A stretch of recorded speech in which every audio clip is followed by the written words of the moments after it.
Also, I believe she's here, I would like to recognize Chairwoman of the Spirit Lake Nation, Lana Jackson Street. If you would stand to be recognized, please. Was she not able to be here? Okay. Also, I would like to welcome our justices of the court and our other elected state officials who are also here this morning. If you would please stand to be recognized.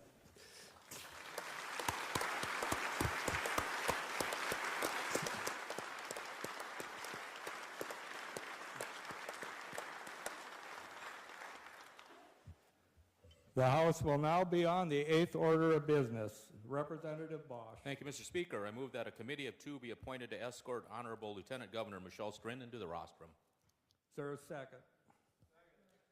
Question is on the motion of Representative Bosch. All those in favor say aye. Aye. Opposed?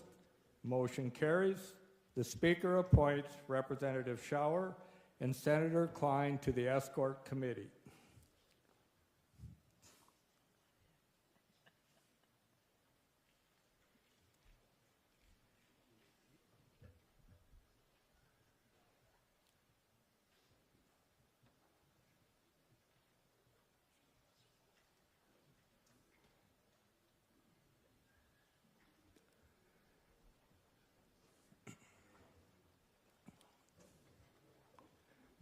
Mr. Sergeant at Arms.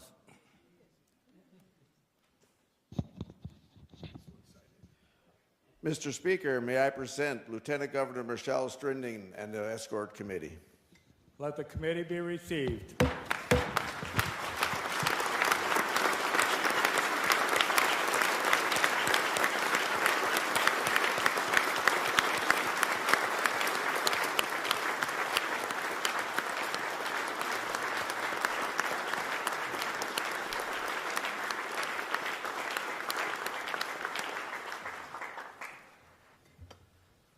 Representative Bosch. Thank you, Mr. Speaker. I move that a committee of 4 be appointed to escort the Honorable Kelly Armstrong, Governor, to the podium, and First Lady Kirsty Armstrong to a reserved seat in the chamber, and that the Governor's Armstrong's remarks be submitted to the front desk and printed in the Journal.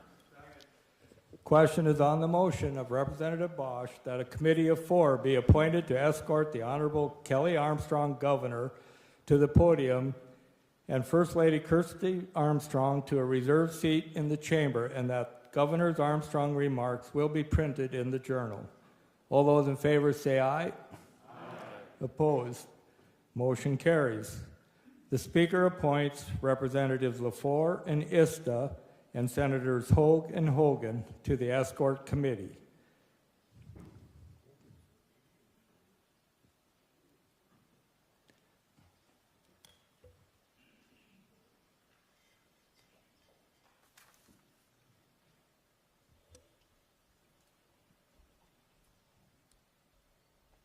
Be appointed to escort the Honorable Kelly Armstrong, Governor, to the podium, and First Lady Kirsty Armstrong to a reserved seat in the chamber, and that Governor's Armstrong remarks will be printed in the Journal. All those in favor say aye. Aye. Opposed? Motion carries. The Speaker appoints Representatives LaFleur and Ista and Senators Hogue and Hogan to the escort committee.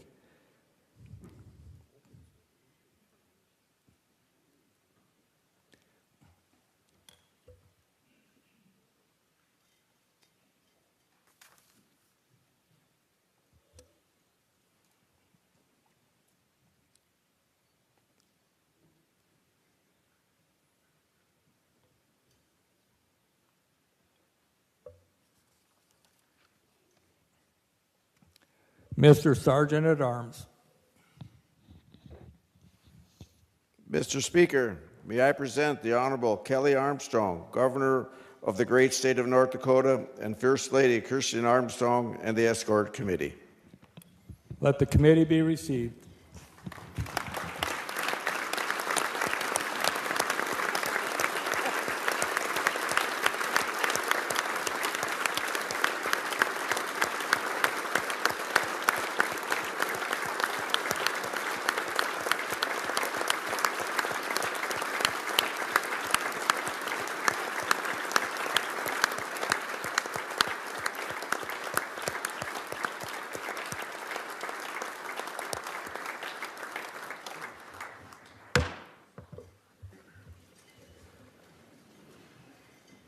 Good morning. Before we begin, I think it's important to pause and remember Governor Alan Olson, who served as North Dakota's 28th governor from 1981 to 1984, and as Attorney General for the 8 years before that. Governor Olson passed away the day after Christmas, and tomorrow his family and friends will gather in Edina, Minnesota to pay their respects at his funeral. Flags will be flown at half-staff across our state in his honor. To the Olson family, we extend our deepest sympathies and prayers and our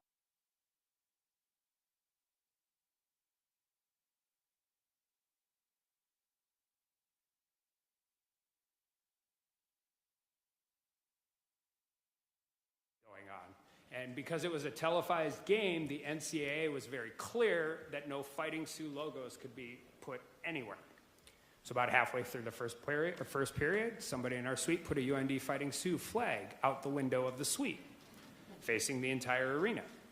5 minutes later, security knocks on the door, very politely, asks us to remove the flag. They get a call from the NCAA, and we do that. About halfway through the second period, somebody decides that flag needs to go out the window again.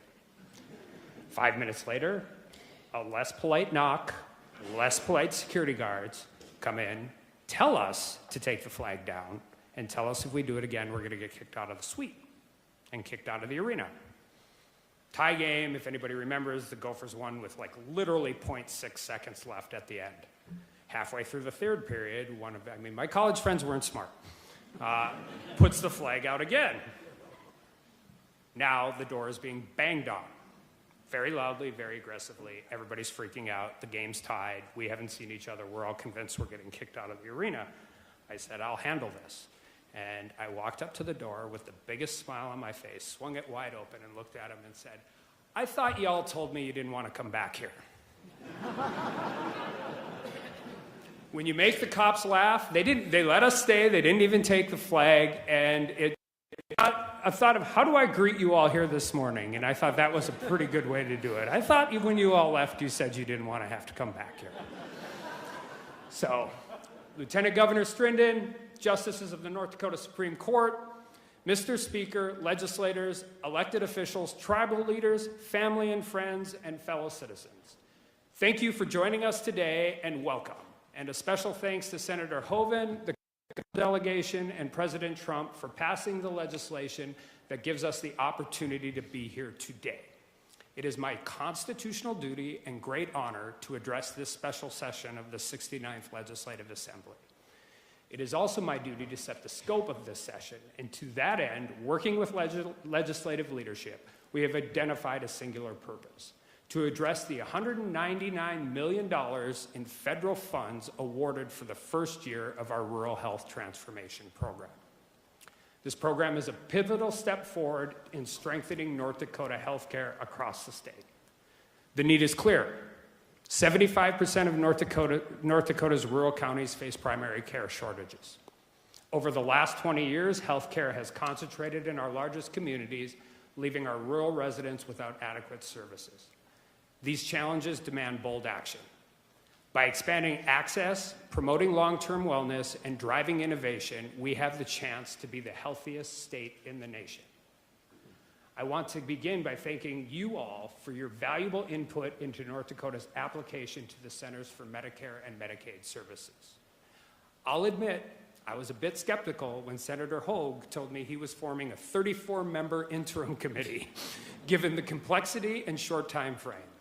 So to my team, HHS, and most of all, you legislators, thank you for accomplishing this goal in such a short period of time.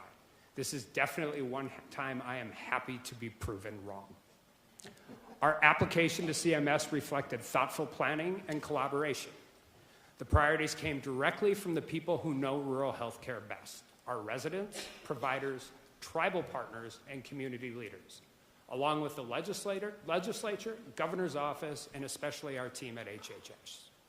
We appreciate the Rural Health Transformation Committee for greenlighting 4 pieces of legislation that significantly helped improve our application score with CMS.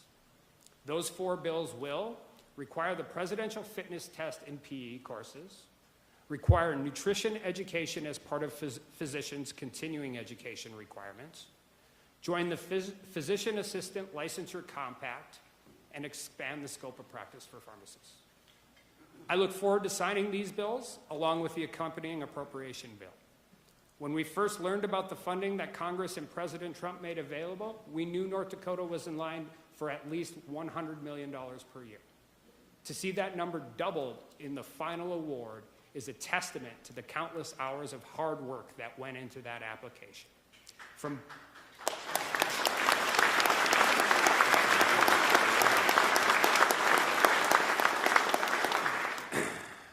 Bowman to Bathgate, from Wahpeton to Williston, and everywhere in between, North Dakotans deserve access to high-quality health care.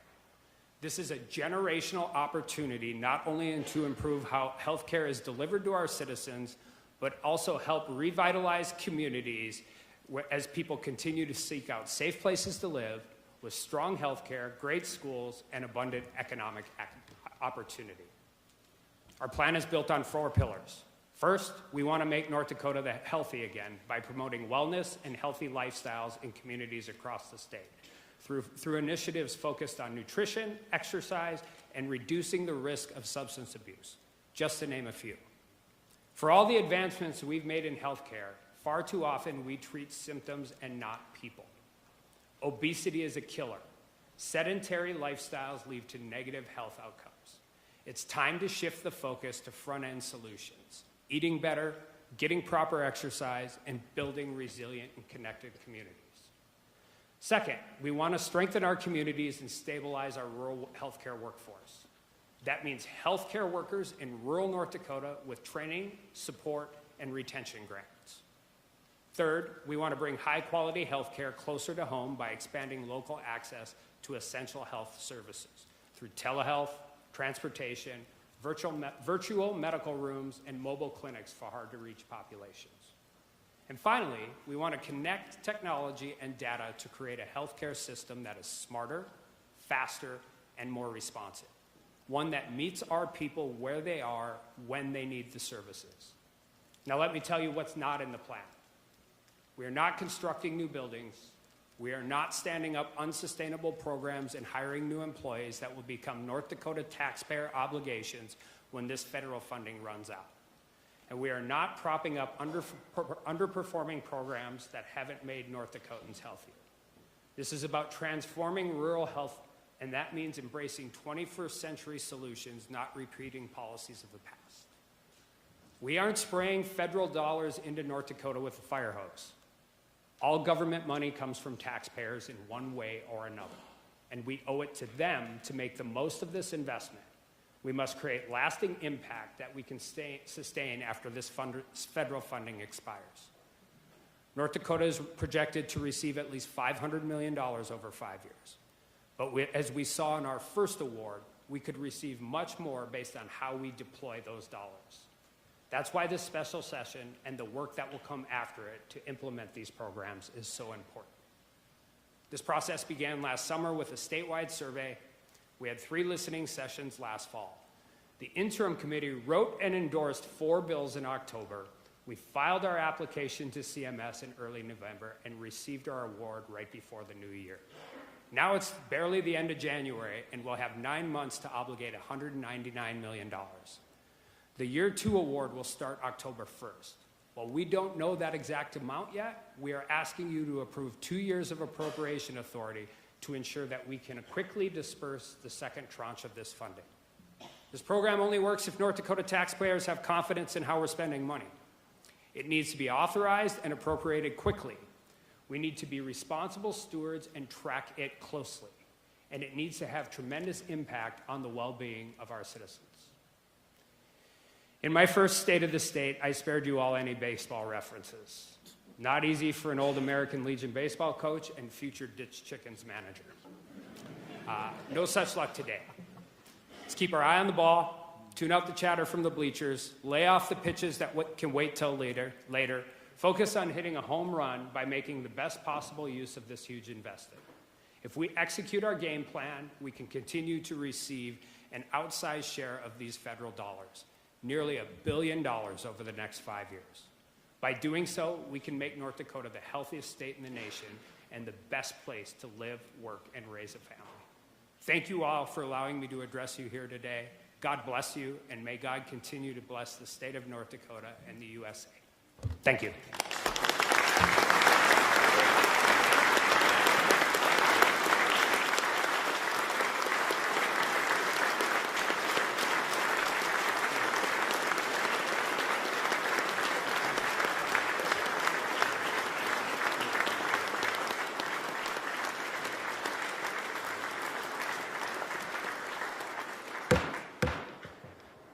Will the escort committee please come forward to escort, the governor and the first lady out of the chambers?